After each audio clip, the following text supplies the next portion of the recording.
Hari pertama larangan mudik Lebaran, truk muatan sayur diamankan polisi karena bawa sejumlah orang. Polisi amankan sebuah mobil truk muatan sayur di hari pertama larangan mudik. Bukan tanpa alasan, polisi menemukan sejumlah orang berada di dalam truk sayur tersebut. Mereka diamankan pihak kepolisian saat melintas di kawasan gerbang tol Cikarang Barat atau tepatnya di kilometer 31 Jawa Barat pada Kamis 6 Mei 2021.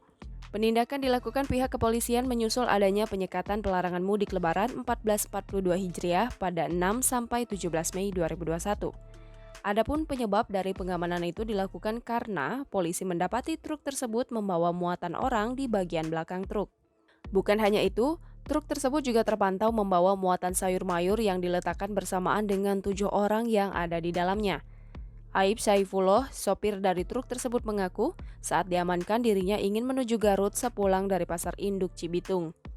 Mengingat kondisi muatan truk yang terbatas, Aib mengaku terpaksa mengizinkan ketujuh orang tersebut untuk tetap ikut dan berada di dalam truk.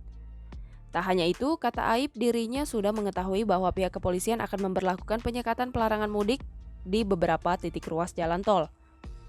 Namun, terkait waktu dari pelaksanaan penyekatan itu sendiri, dia mengaku tidak mengetahuinya secara detail.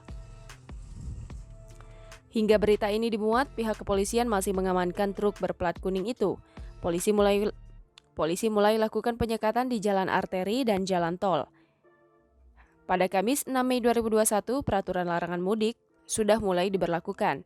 Direktorat Lalu Lintas Polda Metro Jaya mulai melakukan penyekatan jalan arteri dan jalan tol di sejumlah titik. Hal tersebut dilakukan untuk menahan laju para pemudik untuk menuju kampung halamannya. Penyekatan dilakukan di sejumlah titik sejalan dengan diberlakukannya larangan mudik oleh pemerintah mulai 6 Mei sampai 17 Mei 2021.